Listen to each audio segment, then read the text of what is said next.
안녕하세요. 슈팅스타 리턴즈 황금별을 잡아라 진행의 김난입니다. 매일 저녁 8시 저희 황금별을 잡아라 시간에는 각 전문가들의 매매 비법이 담긴 강의와 함께 지금 시장에서 공략해볼 만한 좋은 종목까지 안내를 해드리고 있습니다. 매일 저녁 8시 저희와 함께 하신다면 우리 시청자분들의 투자 실력도 쑥쑥 늘어나실 텐데요. 자, 1시간 동안 저희와 끝까지 함께 해주시고 방송이 끝나고도 전문가와 소통하실 수 있는 공간은 샵 3772번으로 함께하고 싶은 전문가 이름을 보내주시면 노란톡 링크를 바로 안내해드리도록 하고요. 하단에 나가고 있는 QR코드는 휴대폰 카메라만 가져다 대시면 바로 입장이 가능하니까요. 방송 끝나고도 더 많은 투자 종목에 대한 이야기는 이 노란톡방에서 이어가시기 바랍니다. 자, 그럼 오늘 이 시간 함께 만들어갈 전문가를 화면으로 만나보시죠.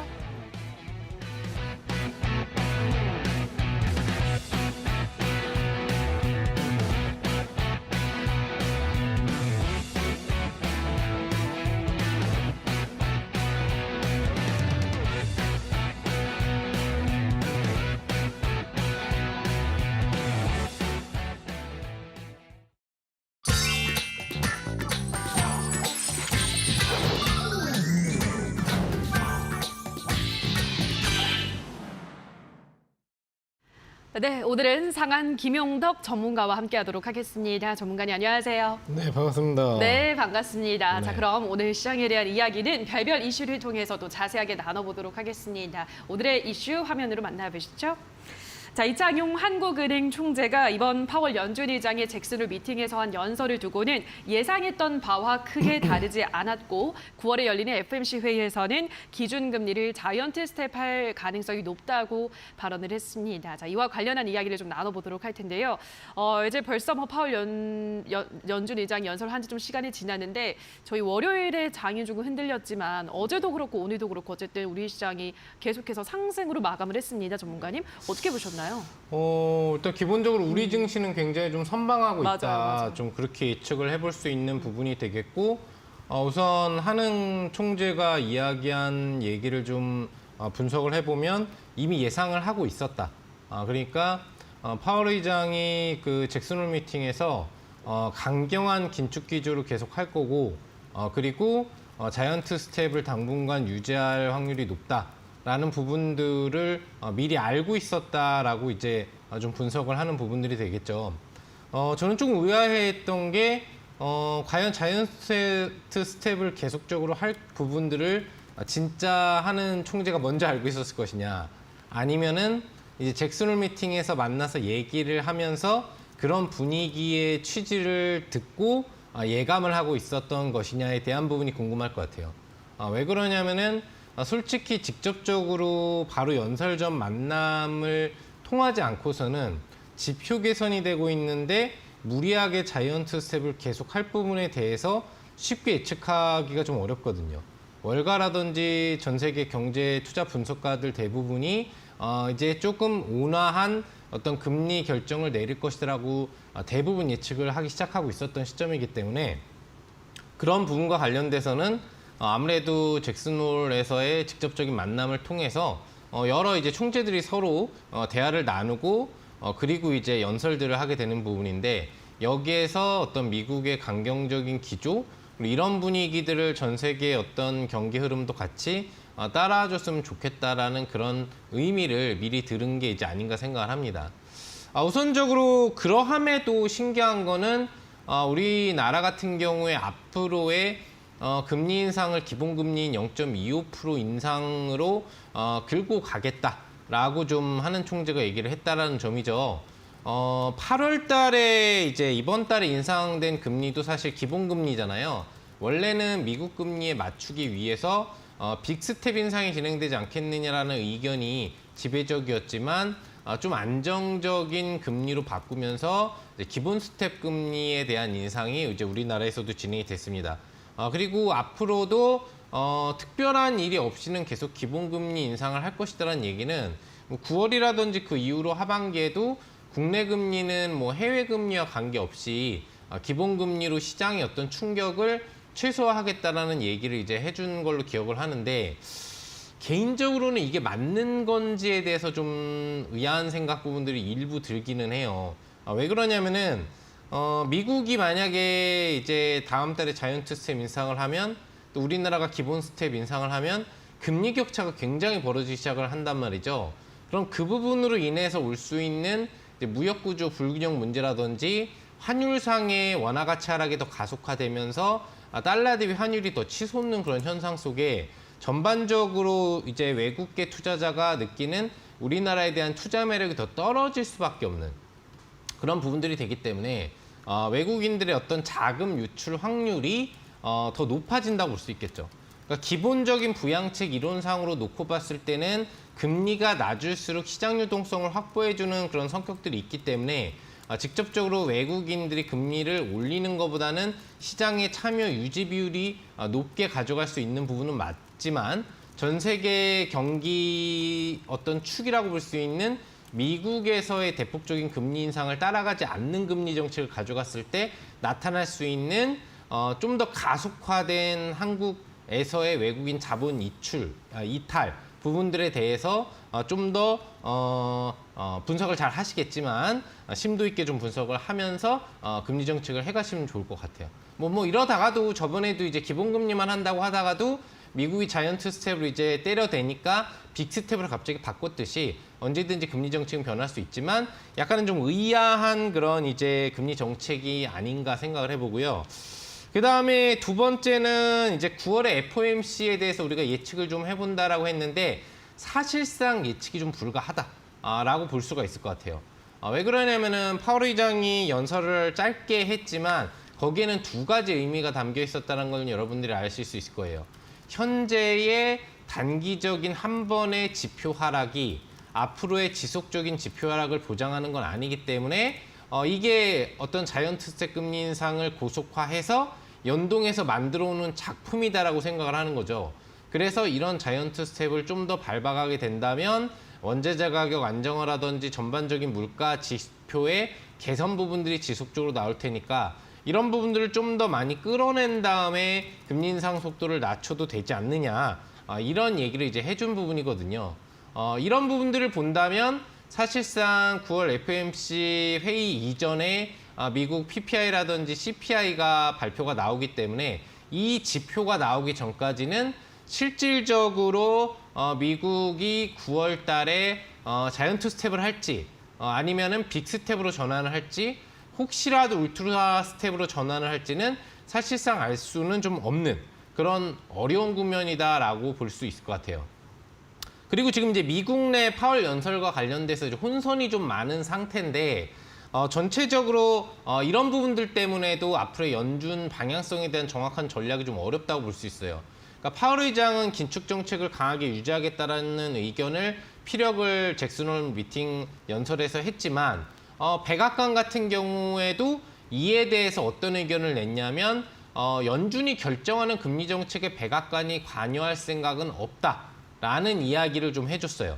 그러면서 어떤 연준의 그런 이제 파월 의장한테 힘을 실어주는 그런 멘트를 해줬는데 대부분의 월가의 어떤 증권가 또 대기업 회사 부분이라든지 또 경제 분석가들은 우려를 하고 있는 부분들이 뭐냐면 무리하게 금리 인상을 하게 되면 실제 실경기를 겪는 국민들이 상당한 피해를 보게 된다. 즉 파월이 이런 부분이 나온다고 하더라도 중소업체 파산이나 감원 또는 어떤 개인들의 소비 부담 부분들이나 대출 부담이 나온다고 하더라도 이를 감수하고라도 지표를 낮춰놓겠다라는 의지를 천명한과학과 관련돼서 실질적으로 생각한 것보다 더 큰 경기 위축 파급 효과가 나타날 수 있다는 거죠. 결과적으로 인플레 잡으려다가 디플레로 빠질 수 있는 어떤 그런 현상들이 나올 수 있다라는 얘기가 나오고 있고 또 여러분들도 아시겠지만 경기를 어느 정도 아시는 분들은 아시겠지만 현재 미국의 최근에 급속도로 올라갔었던 인플레 확대와 지표의 어떤 급등, 상승률 급등이 저금리 기조를 유지하는 어떤 부양책이라든지 유동성 공급이 크기 때문에 이루어진 게 아니거든요. 우크라이나 전쟁이라든지 전반적인 원자재 변수로 원자재가를 급등시킬 수밖에 없는 요인이 상반기에 터졌기 때문에 이 때문에 원자재가가 올라가고 PPI가 올라가고 CPI가 올라가고 이와 관련된 인플레가 발생했다라는 부분들을 고려해 본다라고 한다면 직접적으로 현재 시점에서 저도 역시 분석이 불가능하겠지만 어떤 파월 의장의 생각에는 조금 더 다른 요소도 많이 반영하면서 9월 FOMC 전략을 잡아가는 게 현명하지 않을까 개인적으로 생각을 해볼 수 있겠습니다. 네, 좀 혼선이 있었기 때문에 또 9월에 발표가 될 경제 지표들을 확인을 해보는 게 중요하다라는 점 설명을 해드렸습니다. 자, 샵 3772번으로 상한 김용덕이라고 문자를 보내주시거나 하단에 나가고 있는 QR코드는 휴대폰 카메라만 가져다 대시면 바로 입장이 가능합니다. 들어오셔서 더 많은 시장에 대한 이야기들 나눠보시기 바라고요. 자, 그럼 오늘의 별별 이슈는 다시 한번 화면으로 정리하고 오시죠.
네, 지금부터는 강의를 들어보도록 할 텐데요. 오늘 전문가님은 어떤 주제로 강의를 준비를 해 오셨을지 오늘의 주제부터 화면으로 만나보시죠.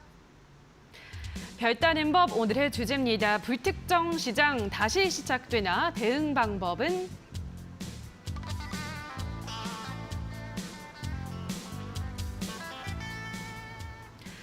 네, 제롬 파월 연준 의장의 매파적 발언으로 다시 또 시장의 향방에 대해서 많은 분들이 우려를 하고 있으신데, 자, 전문가님 그렇다면 어떤 대응 방법이 지금 시점에서 필요할까요?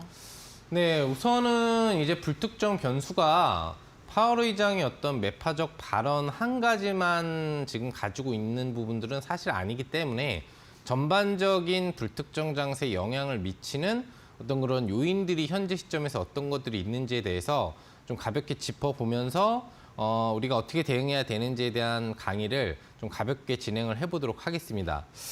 앞서서도 우리가 이제 별별 이슈에서 사실 다뤄봤던 내용이죠. 불특정 장세의 지속, 신규 악재가 속출했다. 신규 악재라고 하는 부분들은 사실 좀 전에 나왔었던 잭슨홀에서의 파월 의장의 연설 충격이죠. 말 그대로 이 정도의 매파적인 의견을 낼 거라고 분석하는 분석가들이 별로 없었어요. 네. 그냥 기존 정책 부분들은 유지를 하지만 어느 정도는 앞으로 온화될 수 있다 정도의 매파 발언이라든지 아니면은 이제는 지표 개선이 되고 있으니 금리를 충분히 낮추거나 동결도 중간중간 고려해 볼 수 있다라는 어떤 비둘기파에 대한 발언 부분들을 예측하는 의견들이 사실 많았거든요. 근데 매파에서도 더 나아가서 아까도 설명드렸다시피 국민들이 힘들어 하더라도 기업이 도산하는 흐름 부분들이 나올 수 있다고 하더라도 그러니까 중견기업들이죠. 이런 어떤 충격적인 사항이 나올 수 있다고 하더라도 이를 감수하겠다. 그래서 실제 물가 상승률 부분들을 2% 범위 내로 잡겠다라는 거죠. 그러니까 어떻게 보면 지금 물가 상승률 범위 흐름과 실제 실물 물가 상승률 범위의 어떤 편차 부분들이 사실 많이 존재를 한다는 얘기예요. 2%까지 물가 상승률을 잡으려고 했을 때 금리를 얼마나 올려야 될 것이냐. 그럼 기본적인 3.8% 수준으로 잡아놓은 맥시멈 금리를 9월 달에 올리겠다고 얘기할 거냐 등등 굉장히 다양한 변수들이 존재할 수밖에 없게 되는데 이런 부분들이 시장의 예상을 깼다라는 거죠. 그래서 우리가 알고 있지만 미국 증시라든지 또 우리 증시는 나름대로 좀 버티는 편이지만 급락 추세가 상당히 반등 타이밍 시점에서 강하게 나와주면서 현재 시장이 충격을 1차적으로 받아놓은 상태예요. 물론 다행히 연속적인 장대 음봉 충격으로 가고 있지는 않기 때문에 아직 확정된 건 없다라는 인식에 너무 무리하게 하방 베팅은 하지 말자라는 인식들이 조금 올라오고 있는 거는 긍정적으로 볼 수 있겠으나 실질적으로 현재 시점에서 아직까지 파월 의장의 연설 이후 추가적인 연준의 제스처가 크게 나온 게 없다라는 측면을 놓고 본다면 9월 달에는 역시나 자이언트 스텝을 한 번 더 할 가능성이 농후하다라는 부분들을 볼 수 있겠죠. 기본적으로 자이언트 스텝을 계속했는데 이거를 한 번 더 하는 게 뭐 크게 문제가 있겠느냐라는 생각들을 하실 수도 있겠지만 두 번의 자이언트 스텝을 할 때만 해도 지표들이 계속 올라가고 있었어요. 그러니까 시장의 분석가들이 지표가 최고 고점을 계속 돌파하고 뭐 몇십 년 만에 고점을 계속 돌파하는 흐름이 나오니까 금리를 올려도 이게 잡히지 않으니 계속 고강도 금리 정책을 해야 되는 게 맞지라는 인식이 들기 때문에 연속 자이언트 스텝 인상 부분들이 나왔을 때 실제 시장 충격이 컸다기보다는 회복력을 갖추려는 흐름이 오히려 강했거든요. 그러니까 시장에 미치는 자이언트 스텝 금리의 영향도가 크지 않았다란 말이죠. 근데 만약에 지표 개선이 된 상태를 우리가 확인하고 있는 이 시점에서 추가적으로 만약에 이제 9월에 발표하게 될 8월에 CPI, PPI가 추가 개선이 하방으로 됐는데도 자이언트 스텝을 한다면 시장은 충격을 받게 된다는 얘기입니다. 왜? 지표가 개선돼도 자이언트 스텝? 그럼 앞으로 지표가 더 좋아도 계속 자이언트 스텝이 될 수 있겠구나. 그럼 0.75%의 금리 인상이라는 건 굉장히 큰 거예요. 그냥 한 달 한 번의 FOMC 회의마다 거의 1% 이상의 시중금리가 올라간다는 얘기거든요. 예금 금리도 올라가겠지만 더 급속도로 올라가는 게 대출금리이기 때문에 직접적으로 기업의 투자가 대폭적으로 감소할 수밖에 없고 개인의 소비가 급속도로 감소할 수밖에 없는 겁니다.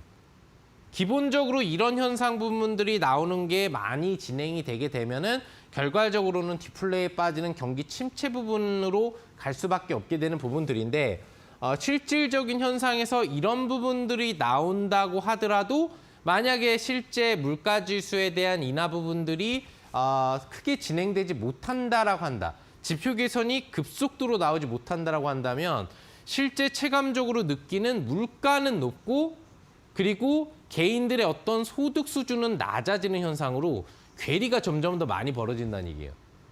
그러니까 한마디로 얘기하면은 기업이 뭘 만들어도 사람들이 안 사고 기업도 부담이 돼서 뭘 덜 만든다는 얘기죠.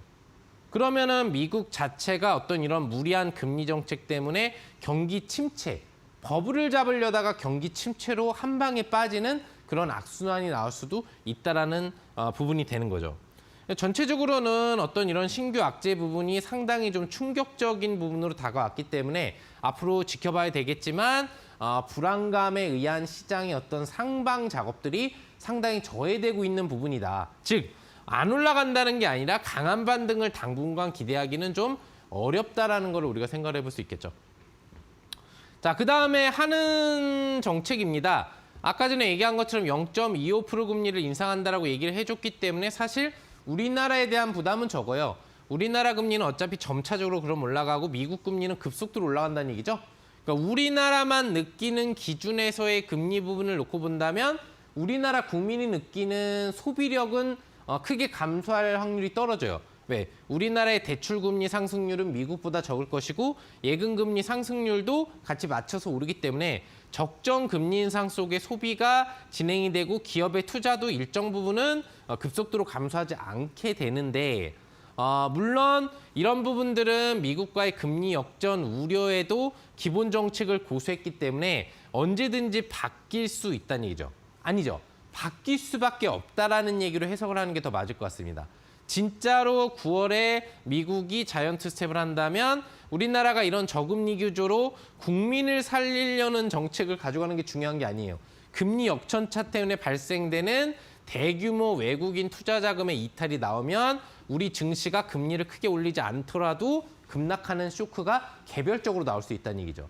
그래서 이런 부분들을 방어하기 위해서라도 한은의 정책은 기본 스텝에서 미국 금리 정책에 맞추어 빅 스텝으로 언제든지 변화할 수 있다. 이런 부분들도 생각을 해볼 수 있겠습니다. 그러니까 참 난해한 문제예요. 금리가 한번 올라가기 시작하면 전 세계 경기가 긴축 분위기로 들어가는 거기 때문에 우리나라 그가 금리를 낮게 올린다고 해도 별로 좋을 게 없고 높게 올릴 수밖에 없는데 이 또한 전체적으로는 어차피 나라의 부담이 된다는 얘기죠. 시장 유동성이 풍부하게 진행되는 어떤 그런 부양책이 있었던 시기와는 사뭇 다른 분위기들이 형성될 수밖에 없다는 얘기입니다. 그래서 이제 가장 중요한 게 9월 달 각종 경제 지표인데 추가 안정화를 기대하지만 CPI, PPI가 만약에 상향된다면 시장에 대혼란이 올 수도 있다는 얘기죠. 즉, 기본적으로 제가 저번 강의, 그전 강의에서도 여러분들에게 얘기해드렸죠. CPI 수치나 PPI 수치는 당분간 조금씩 개선되는 무드가 나올 수밖에 없다. 곡물 가격 움직임이라든지 유가 움직임을 기본 모델에서 평균 가격으로 나타날 수 있는 공장 독가라든지 소비자가의 물가지수 평균선을 고려해 봤을 때 이 수준은 일단 이번 달 발표까지는 낮아질 수밖에 없다는 얘기죠. 하지만 그 다음 달 발표 수치는 똑같거나 올라갈 수도 있는 분위기로 지금 가고 있기 때문에 전체적으로 일단 지표 안정화가 추가적으로 나올 수 있겠지만 만약에 혹여라도 이런 원자재 가격 부분들의 반영이 제대로 되지 않아서 CPI나 PPI가 높아진다. 즉 8.5에서 오히려 8.6, 8.7 이상 수치로 상향이 되게 된다면 자이언트 스텝에 대한 어떤 그런 포인트, 즉 명분은 충분히 살아날 수가 있기 때문에 시장 자체는 상당히 큰 급하락을 금리 인상 전에도 나타낼 수가 있다는 얘기예요. 즉 CPI, PPI가 다음 달에 발표되는데 이게 높아진다면 FOMC에서 100% 자이언트 스텝 이상을 할 거기 때문에 확정되는 거기 때문에 시장이 미리 급락에 빠진다는 얘기죠. 그래서 이런 부분들에 대한 지표 날짜에도 변수가 될 수가 있다는 얘기죠. 다만 지표가 개선이 된다라고 한다면 그 시점에는 단기적으로 주가 급등이 나올 수 있다. 즉 FOMC 회의 전에 9월이 그렇다고 지속적으로 흘러내리는 시장이 되는 게 아니라 어느 정도 반등 타이밍이 도래할 수 있는 포인트들도 마련될 수 있다는 걸 우리가 생각을 해볼 수 있겠습니다. 자, 다음 두 번째, 중국과 미국 그리고 대만이라는 부분입니다.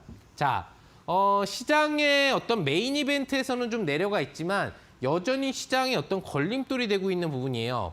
당장 오늘만 하더라도 나온 뉴스가 뭐니까 대만이 중국의 무인기를 공격했다. 뭐 실제로 격추시킨 건 아니지만 공포 사격이라든지 직접적인 사격을 하면서 중국의 어떤 그 방공 물체에다가 군사적인 충돌을 한 거예요. 그러니까 무인기가 오더라도 공격을 하지 않는 이상 그냥 왔다 가는 흐름 부분들인데 여기에 직접적으로 공격 뉘앙스를 취했다는 얘기는 중국을 상당히 자극하고 큰 우려감 또는 전쟁의 명분, 중국에게 전쟁의 명분을 줄 수 있는 그런 포인트 부분들이 마련될 수 있는 부분들이 되거든요. 이런 부분들이 되는 부분들인데 다행인 것은 미국이 여기에 대해서 크게 반응하지 않았다. 즉 미국이 직접적으로 대만을 방문하게 된 게 중국이 대만에 대한 무력 시위를 하면서 지속적으로 군사적 긴장감을 고조시키는 요인으로 다가오게 됐는데 이런 어떤 대만의 중국 무인기 공격에 대해서 뭐 잘했다라든지 아니면 잘못했다라든지 끼어들어서 뭔가 참여를 하는 그런 부분들을 하지 않았거든요. 이런 부분들 자체는 굉장히 좀 다행이다라는 거예요. 왜?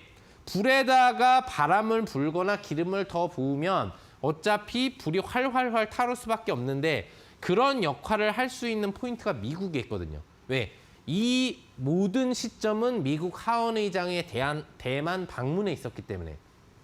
그래서 기본적으로 지금도 현 시점에도 미국의 어떤 주지사들이 대만을 방문해서 미국의 반도체 정책 확장과 관련된 협의 부분들을 하고 있고 이 부분들을 중국이 좋아하진 않지만 그렇게 크게 문제시 삼고 있지 않는 것과 관련돼서 미국도 이런 부분들에 연관된 대응을 해준 게 아니겠느냐라는 생각을 해볼 수 있을 것 같고요. 그다음에 두 번째는 중국의 항공전투기들이 지속적으로 대만의 중간선을 침투한다. 이 중간선이라고 하는 거는 사실 비공식적인 경계선이라고 보시면 됩니다. 그러니까 우리나라 같은 경우에는 뭐 휴전을 했기 때문에 비무장지대라는 일정 구역 부분들이 있죠. 그러니까 그 부분은 서로 어떤 경계선 사이의 빈 공간으로 넘어서지 말자라고 얘기를 하는데 그런 부분들에 대해서 자꾸 전투기가 들어왔다 나왔다 하는 부분들을 반복하는 거예요. 근데 중요한 거는 이 부분 역시도 전쟁의 긴장감이 커질 수는 있는 부분이지만 비공식 협의로 만들어 놓은 부분들이라는 거죠. 그러니까 직접적으로 협의로 계약을 써서 어떤 사인을 서로 해놓은 부분들이 아니라 예를 들어서 일본처럼 일본은 앞으로 자국의 어떤 보호만을 위해서 내가 공격당하지 않는 한 직접적으로 어느 나라도 침범하지 않을 것이며 그에 상응할 수 있는 무기를 아예 만들지 않겠다라고 일본 천황이 히로시마 원자폭탄이 떨어지고 무조건 항복을 선언할 때 만들어놓은 그런 공식 협의가 아니란 점이에요. 그렇기 때문에 넘어가더라도 이 부분에 대해서 뭔가 우리의 계약을 위반한 게 아니냐 이런 부분들을 얘기할 수 있는 건 아니에요. 그래서 이런 비공식 협의를 계속 깨려고 하는 거지. 공식적인 협의가 아니니까 자꾸 이 중간선에 대한 기준을 없애려고 지금 중국이 하고 있다. 즉 뭐냐? 하나의 중국, 대만이건 홍콩이건 다 중국의 영토였고 중화의 어떤 분위기로 어차피 중국이다. 나라에 대한 기본 기준은 분리돼서 정권 운영이나 행동들이 나오고 있지만 결국 중국 소속이니까 다른 나라들이 개입해서 뭘 하려고 하지 말라라는 멘트를 치는 거거든요. 그래서 이런 비공식 협의로 만들어 놓은 중간선을 사실 없애려고 시도를 하는 거죠. 그러면서 전체적으로 중국의 어떤 파워 부분들을 보여주고 미국의 어떤 대만 방문에 대한 어떤 리더십이라든지 이런 부분들에 대한 의지를 자꾸 크게 의미가 없어지게 만들려는 노력을 하는 겁니다. 또 이런 어떤 공격적인 작업들이 왜 계속 나오느냐? 이미 확정적이지만 중국 시진핑이 지금 3연임 타이밍에 들어가 있죠. 10월 16일 날 전국 대표회의가 중국에서 열리는데 여기서 중국 시진핑 주석의 3연임이 확정적으로 결정이 되게 됩니다. 이와 관련돼서 뭐예요? 현재 대만을 하원 의장이 방문해가지고 중국의 하나의 나라라고 중국은 생각하고 있는 나라에 미국이 개입을 해서 뭘 어쩌고 저쩌고 하고 있는데 만약에 그냥 냅둔다. 그래 뭐 미국이니까 그냥 봐줄게 지원 국가잖아. 우린 G2밖에 안 되잖아. 이런 분위기를 보여준다면 4년임이 당연히 되겠지만 차후에 추가적인 연임을 시도한다라거나 추가적인 4년임 상태에서 통치 기반의 어떤 흔들림이 나올 수 있죠. 이런 리더십을 지속적으로 표출할 의도로 역시 이런 어떤 중간선 침투나 긴장 자극 부분들을 지속하고 있다라는 부분들을 우리가 생각을 해볼 수 있겠어요. 그럼 이런 부분들은 무슨 문제를 발생시키는지를 우리가 좀 생각을 해봐야 되겠죠. 무슨 문제가 나올까요? 중국이 계속 무인기를 보내고 전투기 부분들을 왔다 갔다 거리고 훈련을 계속 하고 있다. 결과적으로 전쟁에 대한 긴장감은 계속 조성되기 때문에 유가를 자극시킬 수 있는 거죠. 지금도 보시면 이번 달 중후반부터 유가가 다시 올라가고 있는 현상들을 아실 거예요. 기본적으로 사우디아라비아의 감산 의지도 있지만 이런 어떤 지정학적인 중국과 대만에 언제든 벌어질 수 있는 전쟁 변수 부담감이 떨어지던 유가를 소폭 상향시키는 데 영향을 줄 수 있고 실제 전쟁이 만약 벌어진다면 유가는 급등해버릴 수밖에 없기 때문에 왜? 대만의 전쟁이 일어나면은 태평양 연합군이 참여를 할 확률이 높기 때문에 상당히 큰 전쟁으로 벌어질 수가 있는 부분들이에요. 그래서 그런 부분과 관련돼서도 어떤 앞으로 진행되게 될 경기 정책에 안 좋은 원자재 요소로 다가올 수 있는 변수가 될 수 있다는 얘기죠. 자, 다음은 우리가 역시 수면 위로 내려갔다고 생각을 하고 있지만 아직까지 지속화되고 있는 우크라이나 전쟁 변수 및 종전은 언제 될 거냐에 대한 요소입니다. 지속적으로 좀 많이 다뤄봤던 내용이라고 좀 볼 수가 있겠는데 우선 지속적으로 현재 시점에서 러시아가 우크라이나를 계속 공격하고 있어요. 하루가 멀다 하고 어떤 도심지 포격이라든지 또는 주변 어떤 핵심 기지를 새롭게 발견을 해서 미군 물자 보급이 들어온 부분들에 대한 공격을 한다라든지 지속적인 포격을 지금 해주고 있거든요. 그래서 우선 우리가 8월 후반이라든지 아니면 9월에 어떤 러시아의 의미 있는 기념일에 종전을 러시아가 하지 않겠느냐, 얘기하지 않겠느냐고 했던 어떤 기대치를 생각할 수 없는 시점으로 들어가 있고, 러시아는 우크라이나에게 완전하게 러시아가 장악해 놓은 땅덩어리를 포기하라고 사실 요구하고 있는 분위기예요. 직접적으로 어떤 현상이 나오고 있냐면은 현재 추진이 되고 있는 부분들이 러시아가 전체 우크라이나 지역에서 점령하고 있는 남부와 동부 지역에 주민 투표가 하나둘씩 들어가기 시작하고 있죠.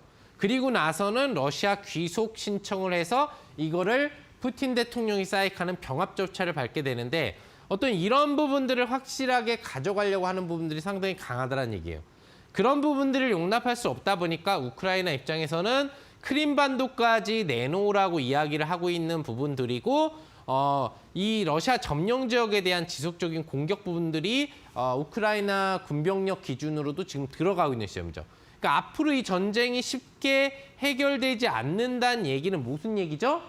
유가가 굉장히 안정적인 가격으로 떨어지긴 어렵다는 얘기예요. 앞선 중국의 전쟁 변수 부담감도 유가의 지속적인 하락을 저해하는 요소가 되겠지만, 정상 유가 범위로 들어가기에는 우크라이나 전쟁이 끝나지 않으면 불가능한 요소들이 많기 때문에 이런 부분들에 대한 문제가 강하다는 얘기죠.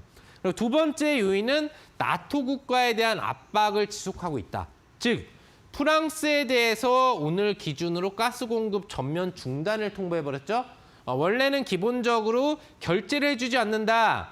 가스를 프랑스가 받아가고 나서 돈을 주지 않는다. 즉 러시아가 요구하는 방식으로 돈을 지불해주지 않는다라는 부분으로 가스 공급을 감축하겠다라는 얘기를 했다가 바로 전면 중단 통보를 해요.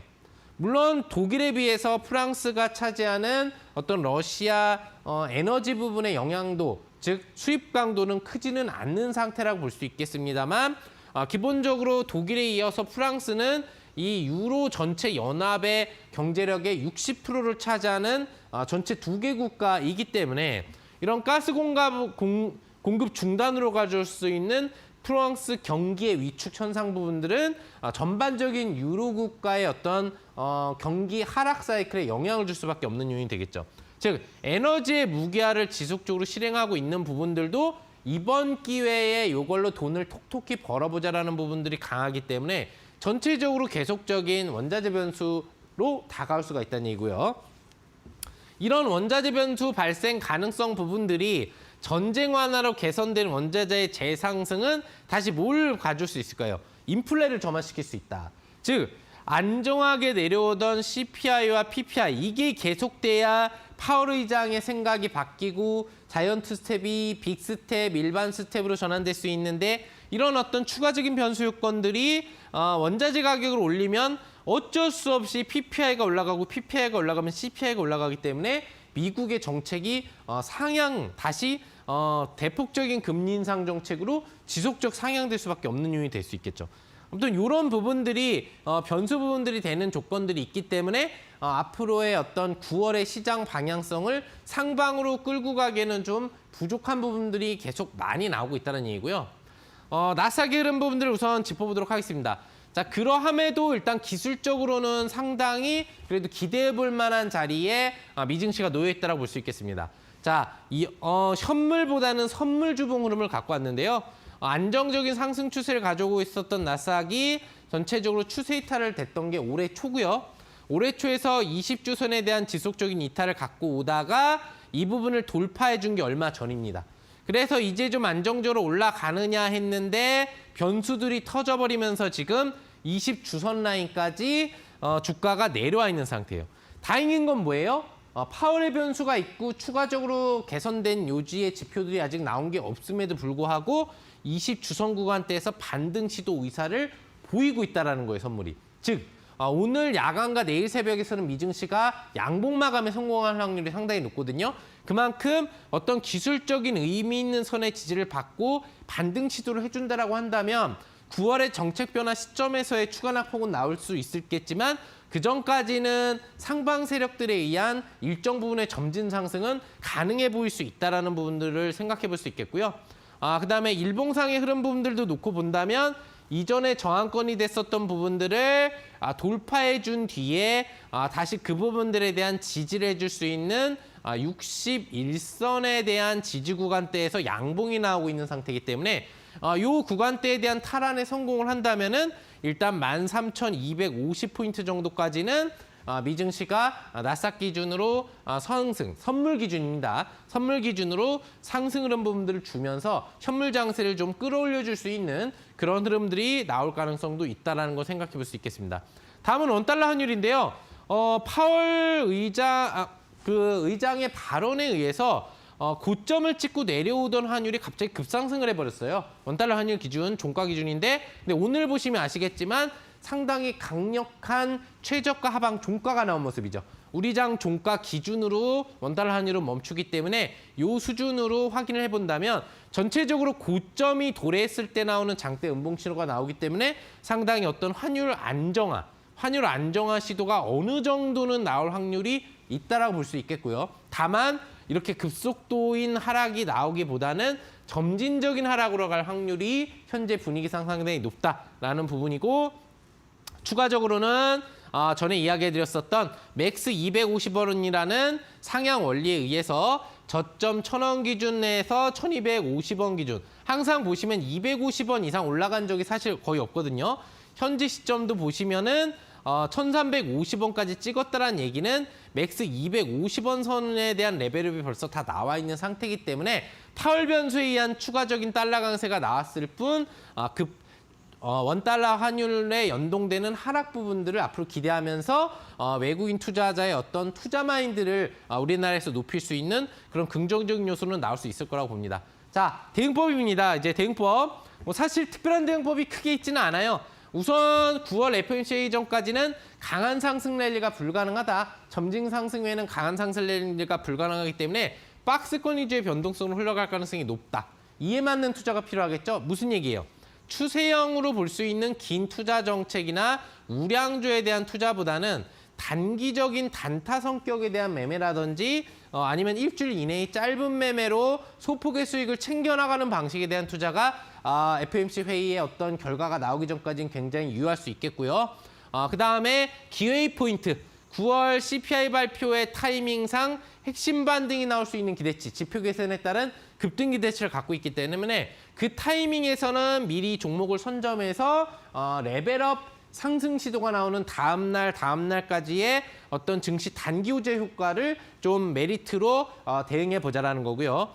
그다음에 아무래도 불특정 장세가 앞으로 지속될 확률이 현재는 더 높다 보니까 신규 변수가 또 언제든지 터져나올 수 있는 부분들이 되거든요.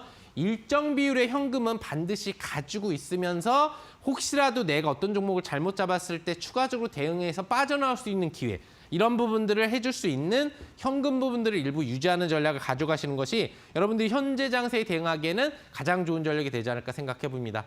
자, 오늘은 불특정 변수가 신규로 터져나오는 시장에 대한 우리가 주식시장에 대응해야 되는 대응법에 대해서 알아보는 강의였습니다. 이상 강의 마무리하도록 하겠습니다.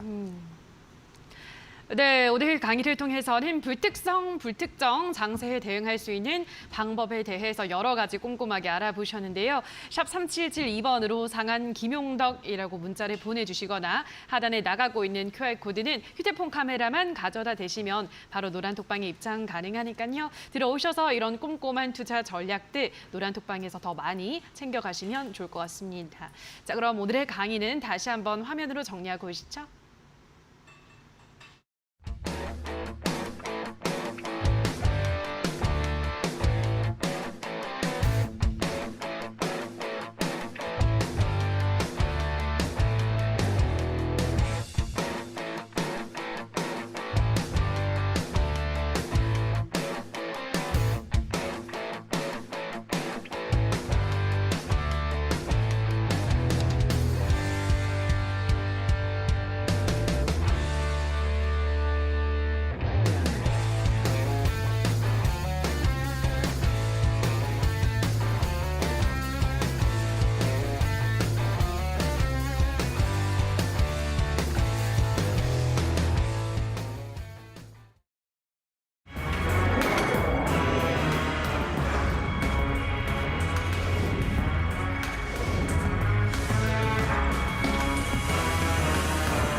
네, 자 그럼 지금부터는 전문가님이 방송에서 소개를 해드렸던 종목에 대해서 리뷰해보는 시간 가져보려고 하는데요. 첫 번째 종목으로는 한국가스공사 보도록 하겠습니다. 방송에서 소개를 한 이후로 12% 상승률을 기록을 했는데요. 한국가스공사 앞으로 조금 더 지켜볼 만한 여력이 있을까요, 전문가님? 네, 뭐 계절적인 수요 요소로 가져온 종목이기 때문에 사실 실질적으로 지속적으로 지켜봐도 될 것으로는 보이겠습니다만 이 종목은 제가 여러분들한테 제시해드린 목표 주가 달성이 바로 3, 4일 전에 좀 이루어진 종목입니다.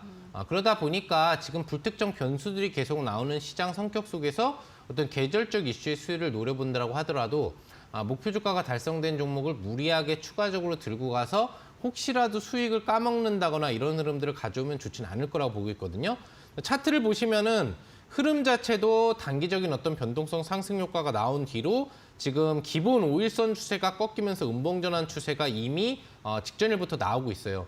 제가 야간 무료 방송에서 참여하신 분들한테 AS를 해드릴 때도 이 5일선 추세가 지켜질 때까지는 유지를 하되 이탈됐을 때는 반드시 차익 실현을 하자라고 얘기를 해드렸기 때문에 현재 보유를 하고 계신 분들이라고 한다면 전체 수익 중이실 걸로 보이기 때문에 반드시 수익 실현을 하시면 좋지 않을까 생각을 해봅니다. 네, 자 그럼 다음으로는 KB금융이라는 종목을 보도록 할 텐데요. 이 종목도 11% 상승률을 기록을 했습니다.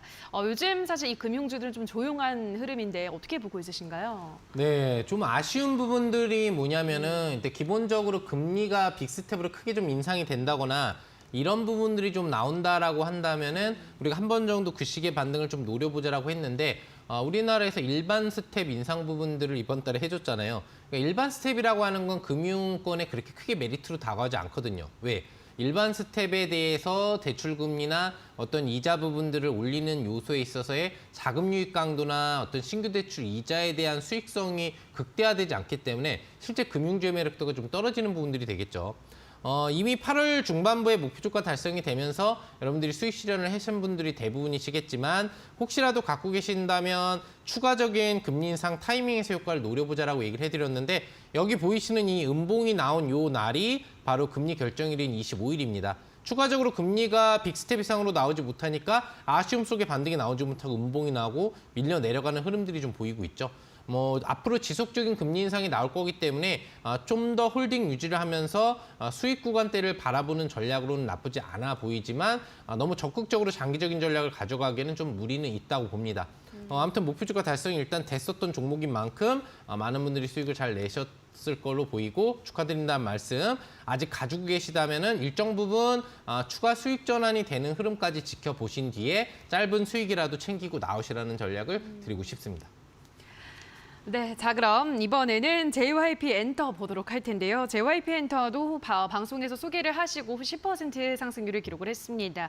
JYP 엔터 흐름 요즘 뭐 좋은 흐름 이어가고 있는데요. 어떻게 보고 있으신가요?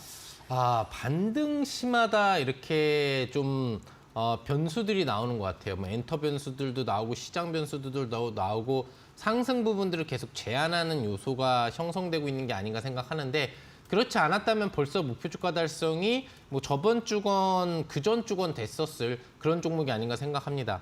차트를 보시면은 목표 주가가 이게 64,500원 정도 수준일 거예요. 네, 보시면 아시겠지만 62,500원, 3,000원대 흐름 돌파 시도들을 두 번이나 줬다가 내려오고 줬다가 내려가면서 또 다시 도전을 해주고 있는데 그만큼 중간중간 변수, 시장이 안 좋았었던 시기잖아요. 변수를 극복하면서도 계속 상승 시도를 주고 있는 위드 코로나 수혜 종목이라고 좀 볼 수 있겠죠. 제가 보기에는 앞으로 시장에 추가 충격을 줄 수 있는 요소의 변수들이 9월 후반부 정도 FOMC 회의 직전까지는 지표 개선 요소들이 강할 거라고 보기 때문에 전반적으로는 시장이 점진적으로도 반등 시도는 해줄 거라고 보고 있습니다.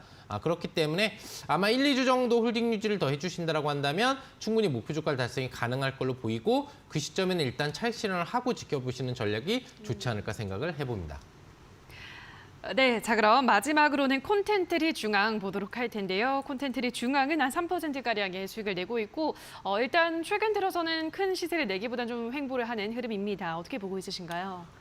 이건 뭐 이제 저번 주에 들어갔기 때문에 사실상 뭐 지금 매집이라고 좀 보시면 되겠죠. 여러분들한테 하루에 다 사지 말고 제가 최근에 야간무료 방송에서 얘기해드리는 부분들이라든지 방송에서 점진적으로 분할 매수를 하라라는 말씀을 좀 많이 드리고 있습니다. 그래서 분할 매수를 해주신 분들이라고 한다면 평단가가 어느 정도 다운되어 있는 상태이실 거기 때문에 이제부터는 반등 추세로 직전 고점 도전 흐름 부분들이 나오는 요소들을 체크해 주시면 되겠죠. 매수액 후 유지하고 이제 얼마 지나지 않은 종목이고 한 달 정도 보는 전략이기 때문에 가볍게 홀딩 유지만 해주시면 될 것 같습니다. 네, 자 여기까지 종목들에 대한 AS를 꼼꼼하게 받아보셨는데요. 다시 한번 이 종목들 화면으로도 정리하고 오시죠.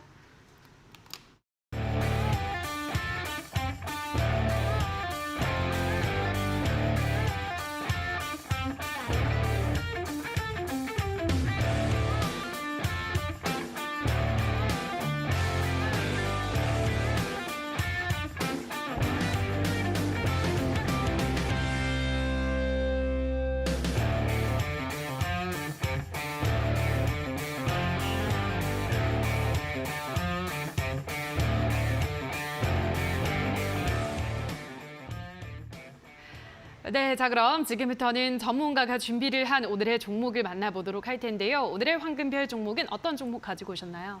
네, 방탄소년단 좋아하시나요? 다 좋아하죠, 방탄소년단. 그러시군요. 네. 네. 저도 방탄소년단 굉장히 좋아하는데 방탄소년단 소속사로 있는 이제 하이브를 준비를 해봤습니다. 네. 하이브 상당히 좀 변수가 등장을 했었던 부분들이 있었죠. 그렇죠. 왜 그러냐면 이제 방탄소년단이 사실상 해체라기보다는 잠정 활동을 중단할 것이다라는 얘기가 6월 달에 나오면서 주가가 급락 흐름 부분들을 맞이했었던 부분들이 있었습니다. 현재는 그런 부분들이 개선되고 올라가고 있는 상태고 또 우리나라에서 가장 또 높은 시총이면서도 K-팝 문화를 선도하는 그런 업체가 하이브라고 볼 수 있겠죠. 대표적인 위드 코로나이면서 전 세계적으로 외화벌이를 해주고 있는 가장 나라에서 좀 인정해줘야 되는 그런 이제 엔터업체라고 볼 수 있겠는데 이 부분과 관련돼서 지금 이제 방탄소년단한테 병역 특례를 줘야 되냐 말아야 되냐라고 하는 여론조사를 이제 실시하겠다라는 얘기가 오늘 들렸던 것으로 알고 있어요. 그 얘기는 방탄소년단이 활동을 중단하는 게 아니라 다시 특례를 받는다면은 상당히 안정적으로 오랜 기간 활동을 하면서 또 외화벌이를 더 많이 해줄 수 있다는 얘기죠. 이 부분들은 하이브한테 굉장한 수혜가 될 수 있기 때문에 오늘 상승력이 상당히 잘 나왔고요. 기술적인 흐름 부분들을 놓고 본다라고 한다면은 보시면 아시겠지만 오늘 6%대 이상의 양봉이 강한 상승 시도가 나왔습니다. 시장이 조금은 반등을 줬다고 하더라도 최근에 다른 엔터주에 비해서 흐름이 강하지 못했었던 부분들을 고려해 본다면 이번에 진행되는 이 여론조사에서 혹시 특례를 해주는 게 맞지 않느냐. 왜? 예전에 국가대표 해가지고 뭐 금메달 딴다거나 월드컵 뭐 몇 강 이상 가면은 군대 안 가게 해주는 특례를 우리나라에서 계속 지속적으로 해왔거든요. 그런 부분들이 나왔기 때문에 이런 부분과 관련된 부분에 있어서 방탄소년단도 여론조사에 의한 결정을 내린다면 특례 확률이 높다라는 기대치가 반영된 거죠. 그래서 제가 보기에는 너무 크게 간다라기보다 현재의 분위기를 이용한 단기적인 전략으로 단타를 활용하신다면 충분히 수익이 날 거라고 보고 있고요. 그래서 목표가를 높게 잡진 않고 직전 최대 고점 정도에 해당하는 19만 5천 원 정도로 짧게 좀 잡아보면서 전략 잡아보시면 될 것 같고 매수가는 내일 시초가 이하로 잡으시면 될 것 같고요. 손절가는 이 양봉이 형성된 가격이 17만 원 선 정도부터거든요. 그 가격이 이탈되기 전 기준으로만 단타용으로 한번 우리가 활용해 보면 좋을 것 같습니다. 네, 오늘의 종목으로는 하이브를 소개를 해드렸습니다. 하단에 나가고 있는 가격 라인 잘 참고하시기 바라고요. 다시 한번 그럼 오늘의 종목 화면으로 정리하고 오시죠.